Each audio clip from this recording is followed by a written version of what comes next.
Très peu de ces objets sont conservés en France. Nous avons quelques exemples dans nos collections ici. Il y a des pièces qui viennent de Lyon, des pièces qui viennent du Louvre. Mais finalement, les pièces les plus spectaculaires appartenant à cette armurerie française sont conservées à l'étranger.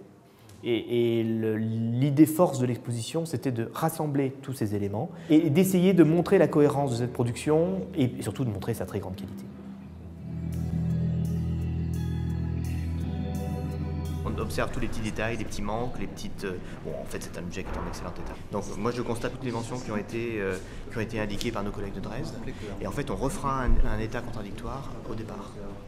On l'a fait pour tous les objets de l'exposition. C'est une procédure. On refait une comparaison ensuite entre l'état de l'objet à son départ.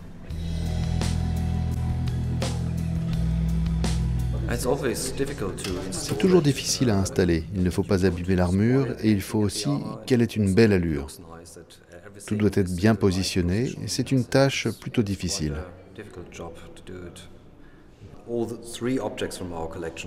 Les 3 objets qui viennent de notre collection sont très précieux et c'est quelque chose d'unique qu'ils se soient déplacés ensemble.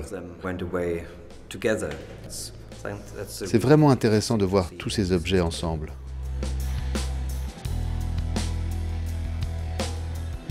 Une des pièces maîtresses de cette exposition est l'armure commandée à Eliseus Liberts, le génial armurier d'Anvers par le roi de Suède Éric XIV. Jamais il ne la portera.